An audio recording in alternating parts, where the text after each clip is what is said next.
Bengal Presidency, অবিভক্ত ভারত।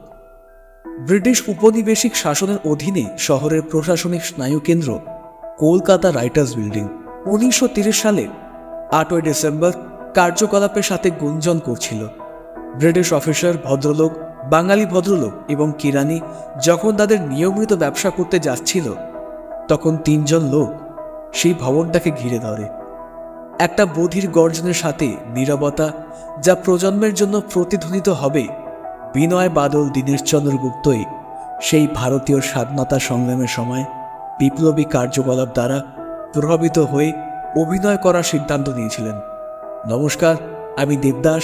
আপনারা শুনছেন রাতের রহস্য রেডিও। শুরু করছি আজকের গল্প। আমাদের আজকের গল্পের টপিক বিনয় বাদল দীনেশ। মুন্সিগঞ্জ জেলার রোহিতভোগ গ্রামে বিনয় কৃষ্ণ বসু 1908 সালে 11 সেপ্টেম্বর জন্মগ্রহণ করেন। তিনি ম্যাট্রিকুলেশন পরীক্ষায় উত্তীর্ণ হয়ে স্যার সলিমুল্লাহ মেডিকেল কলেজে, যা পরবর্তীকালে মিটফোর্ড মেডিকেল স্কুল, সেখানে তিনি ভর্তি হন। বিনয় মুক্তি সংঘে যোগদান করেন, যা ছিল ঢাকা ভিত্তিক বিপ্লবী হেমচন্দ্র ঘোষের দ্বারা প্রভাবিত বিপ্লবী যুগান্তর পার্টির সাথে যুক্ত একটা গোপন সমাজ। মুন্সিগঞ্জ জেলার জোসলং নামে ছোট্ট গ্রামে দীনেশ গুপ্তের জন্ম 6 ডিসেম্বর 1911 সালে।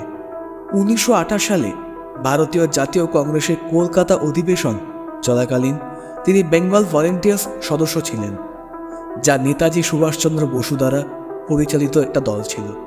ঢাকার বিক্রমপুর অঞ্চলের পূর্ব শিমুলিয়া গ্রামে বাদল গুপ্ত 1912 সালে 8ই ডিসেম্বর জন্মগ্রহণ করেন।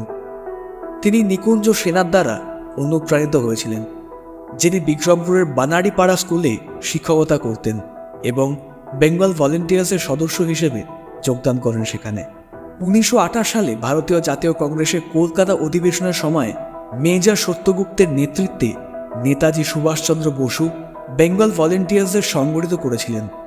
কংগ্রেসের অধিবেশন শেষ হওয়ার পরেও দলটি তাদের কার্যক্রম অব্যাহত রেখেছে। বেঙ্গল ভলেন্টিয়াররা ব্রিটিশ অফিসারদের অত্যাচারের অবসান ঘটাতে তাদের অন্বেষণে অগ্রসর হয়। গুপ্ত মেদিনীপুরে সেই সময় কাটিয়েছেন, স্থানীয় বিপ্লবীদের আগ্নেয়াস্ত্র ব্যবহারের প্রশিক্ষণ দিয়েছেন এবং তারা তাদের বিপ্লবী কাজের জন্য বিখ্যাত ছিলেন। 1930 সালের আগস্ট মাসে ঢাকার মেডিকেল স্কুল হাসপাতালে উপনিবেশিক পুলিশ ইন্সপেক্টর জেনারেল লিম্যানকে মৃত্যুদণ্ড কার্যকর করা এই দলের উদ্দেশ্য ছিল। 1930 সালের আগস্ট মাসে অপারেশন ফ্রিডম বাংলার জেল জুড়ে পুলিশের দমন পীড়নের প্রতিবাদ করে। বিনয় লিম্যানকে গুলি করে এবং তার কিছুক্ষণ পরেই কলকাতায় পালিয়ে যায়। ব্রিটিশরা ত্রয়ীকে পরাভূত করতে সক্ষম হয়েছিল, কিন্তু পুরুষরা আত্মসমর্পণ করতে অস্বীকার করেছিল। বাদল গুপ্ত অবিলম্বে পটাশিয়াম সায়ানাইড খেয়েছিল। যখন বিনয় এবং দীনেশ তাদের আগ্নেয়াস্ত্র দিয়ে নিজেদেরকে ফাঁকা গুলি করে, বিনয় 1930 সালে 13 ডিসেম্বর একটা হাসপাতালে শেষ নিঃশ্বাস ত্যাগ করেন। 3 জনের মধ্যে দীনেশই একমাত্র সাহসী ছিলেন যারা বেঁচে ছিলেন, কিন্তু সরকার বিরোধী কার্যকলাপ ও হত্যার জন্য তাকে ফাঁসি দেওয়া হয়েছিল।